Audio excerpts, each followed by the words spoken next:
Bachelor party రోజు చాలా హ్యాపీగా ఉన్నాను. ఓహో I'm top of the world. So celebrations is must. Waiter. కానీ నా పెళ్లికి ముందు రోజు నాకు చాలా అసహ్యం వేసే సంఘటన ఒకటి జరిగింది. దాని గురించి మాట్లాడడానికి కూడా నాకు సిగ్గుగా ఉంది.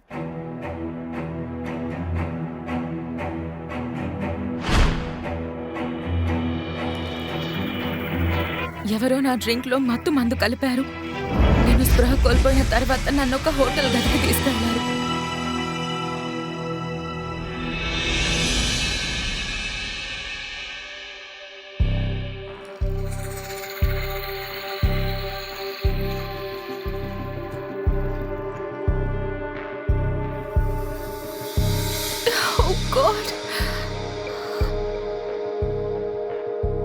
నిన్న వైభవ్తో నేను రాత్రంతా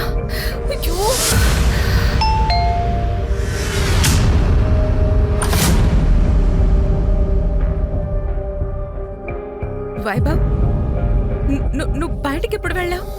స్నేహ, నువ్వేంటి ఇలా ఉన్నావు? నీ బ్యాచిలర్ పార్టీ అయిపోయిందా?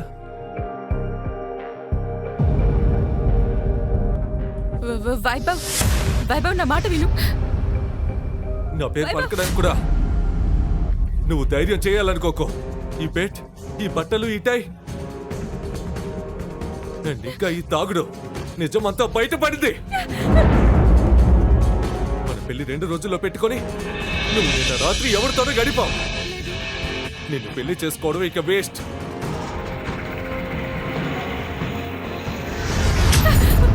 వైభవ్, వైభవ్ నా మాట విను. వైభవ్ ప్లీజ్ నా మాట విను. వైభవ్ పెళ్లి క్యాన్సిల్ చేసుకొని వెళ్ళిపోయాడు. వైభవ్,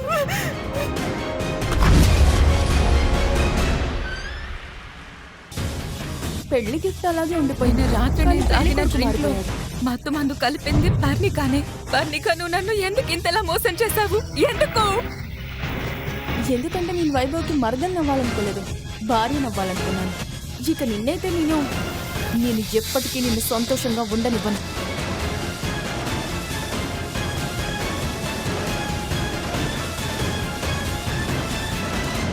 సిగ్గులేదు? నిన్ను నా కూతురని చెప్పుకోవడానికే సిగ్గేస్తోంది. నాన్న, ఇదంతా చేసింది పర్ణిక.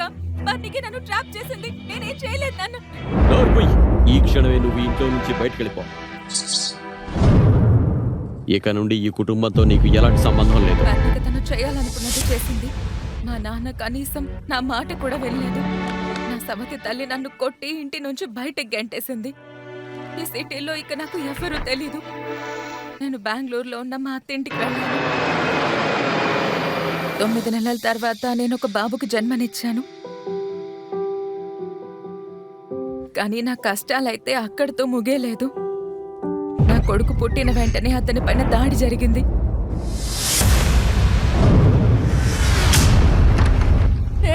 ఎవరు నువ్వు? ఏం చేస్తున్నావు? కాపాడండి, కాపాడండి. మా అత్తయ్య నా కొడుకుని కాపాడింది. ఆ వ్యక్తి ఎవరో తెలిసిందా మీకు? అతనెవరో నాకు తెలీదు, కానీ అతను మీ బిడ్డకు తండ్రి అని ఎవరో అంటున్నారు. అంటే అతను ఆ రోజు ఆ హోటల్లో నాతో ఉన్న వ్యక్తి. తను అసలు ఎవరతను?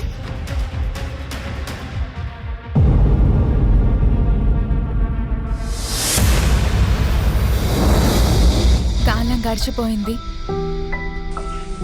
నా కొడుకు యువనే నా జీవితం. నేను అతన్ని నా ప్రపంచంగా భావించి ఒక కొత్త జీవితాన్ని ప్రారంభించాను. నేను నా గతాన్ని మర్చిపోయాను. నా గతం నీడ ఎప్పుడు యువన్పై పడకూడదు అనుకున్నాను. నేను ఒక ఎంటర్టైన్మెంట్ కంపెనీలో ఉద్యోగంలో చేరాను. అప్పుడు ఒక రోజు మమ్మీ, మమ్మీ, మమ్మీ త్వరగా రా. యువన్, యువన్, చూడు నీ నాన్నను కనిపెట్టాను. చూడు మా ఇద్దరి చేతులపై ఒకే గుర్తుంది. యువన్, నువ్వు. నేను ఆ వ్యక్తి మొహం చూసినప్పుడు నాకంతా గందరగోళంగా అనిపించింది. అతని కళ్ళల్లోకి చూస్తుంటే అతనికి నాకు ఏదో సంబంధం ఉన్నట్టుగా అనిపించింది. మమ్మీ, ఈయనే నాన్న కదా? నాన్నని ఇంటికి తీసుకువెళ్దాం. యువన్, నువ్వేం మాట్లాడుతున్నావు? అతను మీ నాన్న కాదు. ఏమైంది నీకు? అక్కడికి మా మేనేజర్ వచ్చి నన్ను బాగా తిట్టారు. స్నేహ, నువ్వు యువన్ ఇక్కడి నుంచి తీసుకువెళ్ళు. కంపెనీ సీఈఓ అక్షయ్ వచ్చారు. యువన్ ప్లీజ్, ఆయన మీ నాన్న కాదు. హలో. స్నేహ వెంటనే నా క్యాబిన్కి రా. Yes yes sir, yes sir. God, Yuvan నా క్యాబిన్లోకి వెళ్ళి కూర్చో, నేను వస్తాను. అతను నీ కొడుకా? ఇదంతా చేయమని నువ్వు అతనికి చెప్పావా? లేదు సార్, మీరు వస్తున్నారని కూడా నాకు అస్సలు తెలీదు. నిజం చెప్పాలంటే నేను మిమ్మల్ని ఇంతకు ముందు ఎప్పుడూ చూడలేదు.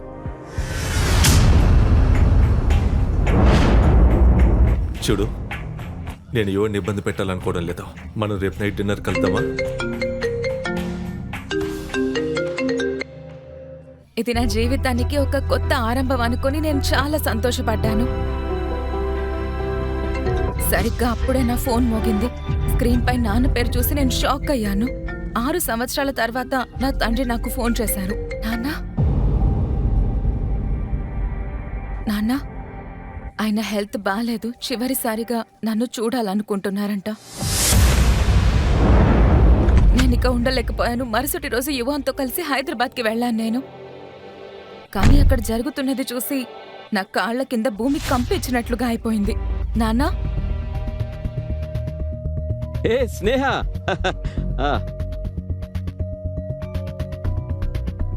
మీరు హెల్త్ బాగాలేదని చెప్పారు. అరే నేను సరదాగా చెప్పాను. ఈ రోజు నీ సవతి చెల్లి పరిణిక ఎంగేజ్మెంట్, అందుకే నేను పిలిచాను. దాంతో పాటు నీకు ఒక గిఫ్ట్ కూడా ఉంది. రా రా రా రా, ఇక్కడ కూర్చో. Have something. ఇప్పుడే వస్తాను. ఈరోజు పర్ణిక ఎంగేజ్మెంట్, కానీ పెళ్లి కొడుకు మోహన్ చూసినప్పుడు నేను షాక్ అయిపోయాను. ఆమె నా ఎక్స్ లవర్ వైభవ్ని పెళ్లి చేసుకోబోతోంది. చివరికి ఆమె వైభవ్ని ట్రాప్ చేసేసింది. అప్పుడు పర్ణిక వైభవ్తో కలిసి నా దగ్గరకు వచ్చి ఇలా అంది. నీకు సిగ్గులేదా? నీ అక్రమ సంతానాన్ని మా ఎంగేజ్మెంట్ కి తీసుకొనొచ్చా? పర్ణిక, నీకెంత ధైర్యం నా యువాన్ గురించి మాట్లాడితే బాగోదు. అతను అక్రమ సంతానం కాదు. మరి అక్రమ సంతానం కాకపోతే ఒక రాజు కొడుకా? నేను నీకు చెప్పాను కదా, ఆ రోజు ఏం జరిగిందో నాకేమీ గుర్తులేదు. నాకు నిజంగా గుర్తులేదు ఆ రోజు రాత్రి ఏం జరిగిందో. ఎవరో నన్ను ట్రాప్ నువ్వేదో చేశారు. ప్రపంచంలోనే అత్యంత పవిత్రమైన దానిలా మాట్లాడుతున్నావు. వైభవ్, ఆమె బెంగళూరులో సొంతిల్లు కొనుక్కుందని విన్నాను. నువ్వే ఊహించు ఆమె ఎంత రిచ్ పర్సన్ని ట్రాప్ చేసిందో అని. స్నేహ, నేను నీ జీవితాన్ని బాగు చేయడానికి ప్రయత్నం చేస్తున్నాను. నువ్వు నీ ప్రవర్తన మార్చుకుంటే మంచిది. నేను నీ పెళ్లి ఫిక్స్ చేశాను. నిన్నొకరికి పరిచయం చేయాలి. పదా నాతో రా. ఈయన మిస్టర్ విశ్వేశ్వరరావు.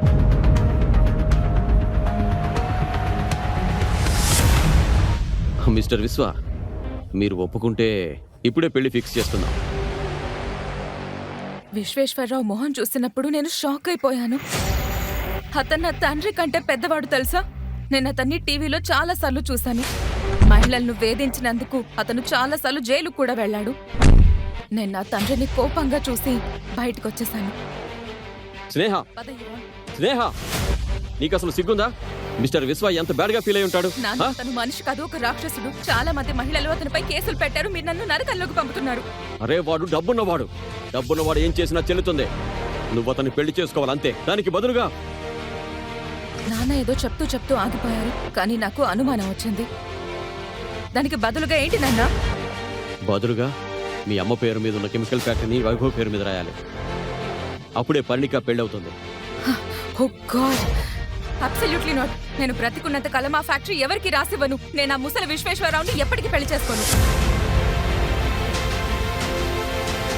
నాన్న నాకిచ్చిన డ్రింక్ లో ఒక మత్తు టాబ్లెట్ కలిపాడు. దానివల్ల నేను స్పృహ కోల్పోయాను.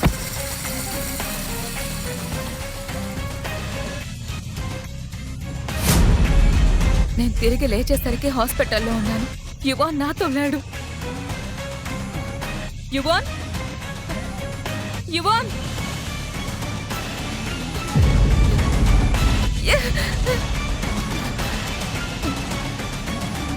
యువాన్, యువాన్, ఎక్స్క్యూజ్ మీ, మీరు నా కొడుకుని చూసారా?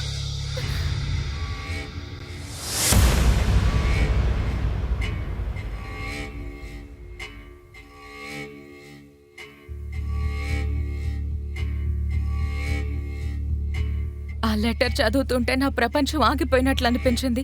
ఆ లెటర్ మా నాన్న పంపించారు. అందులో ఇలా ఉంది: నీ అక్రమ సంతానమైన నీ కొడుకు నా అండర్లో ఉన్నాడు. అతను సురక్షితంగా ఉండాలి అని నువ్వు కోరుకుంటే మ్యారేజ్ కాంట్రాక్ట్ పై సైన్ చేసి మన ఇంటికి రా.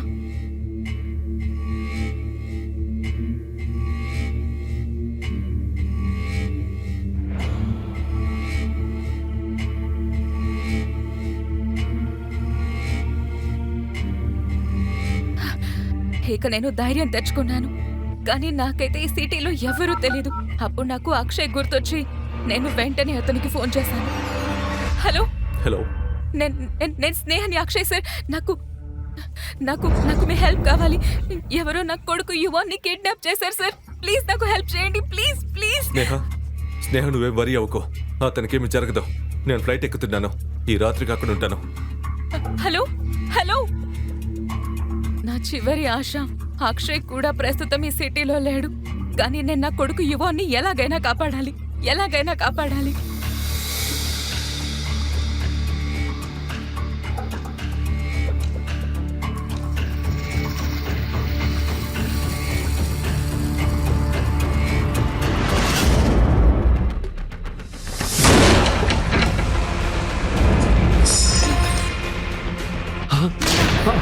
Please don't be smart.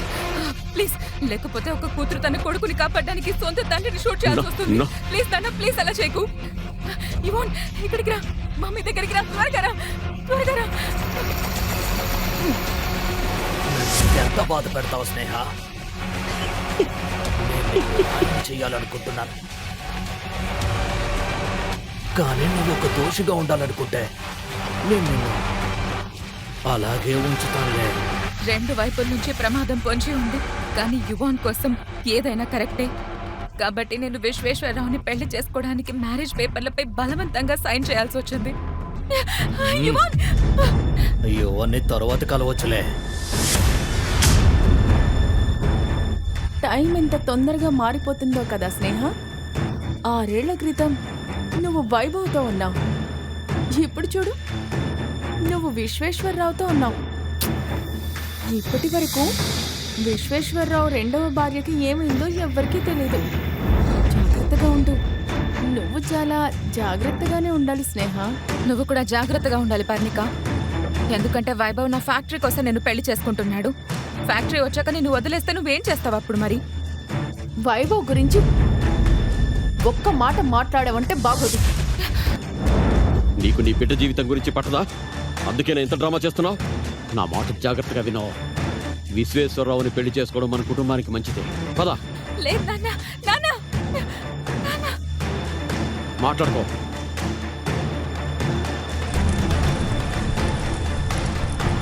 అందరూ అక్కడ నా నాశనాన్ని చూస్తున్నారు. పర్ణిక వైభవ్ చేయి పట్టుకుని నవ్వుతూ ఉంది. పోరాడడానికి నాకు ఇంకా శక్తి లేదు. Mummy, mummy, mummy. నేను 7 అడుగులు వేస్తున్నప్పుడు నాకు విశ్వేశ్వరరావు అత్యాశతో నిండిన కళ్ళు మాత్రమే కనిపించాయి. Mummy, mummy. నేను ఏడుస్తూ చివరి ప్రమాణం చేస్తున్నప్పుడు సరిగ్గా అప్పుడే మమ్మీ, యువాన్, మమ్మీ.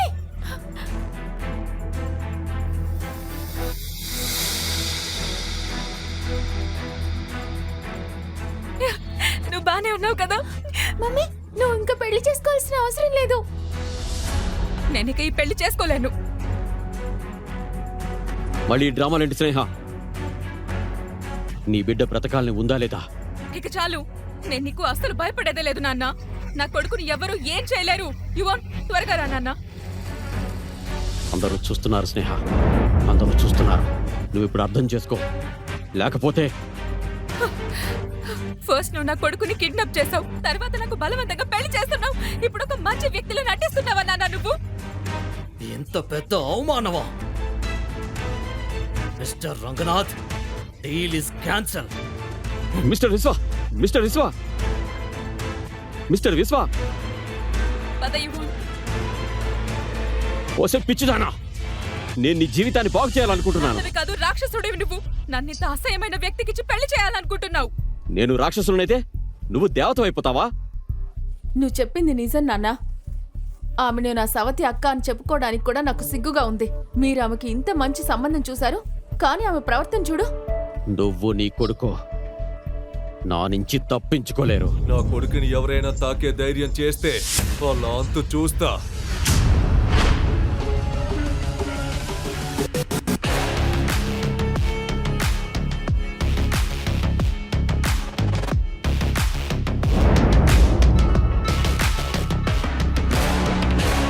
నేను అక్షయ్లో ఒక సపోర్టర్ని చూశాను. నేను అతన్ని హక్ చేసుకున్నాను. కానీ అప్పుడు నాకు ఒక స్పెషల్ పర్ఫ్యూమ్ స్మెల్ వచ్చింది. అది అతని ప్రత్యేకమైన పర్ఫ్యూమ్. కానీ ఆ స్మెల్ అంతకు ముందు బాగా తెలిసినట్టుగా అనిపించగానే నా కాళ్ళ కింద భూమి కంపించింది. ఆ స్మెల్ సరిగ్గా అలాగే ఉంది.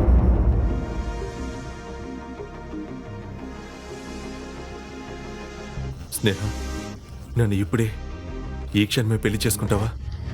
స్నేహ ఆమె కొడుకు యువన్కు ఆ తర్వాత ఏం జరిగింది? ఈ ప్రశ్నలన్నిటికీ సమాధానం తెలియాలంటే వెంటనే డౌన్లోడ్ చేసుకోండి పాకెట్ FM. వినండి సూపర్ హిట్ సిరీస్ మధురం.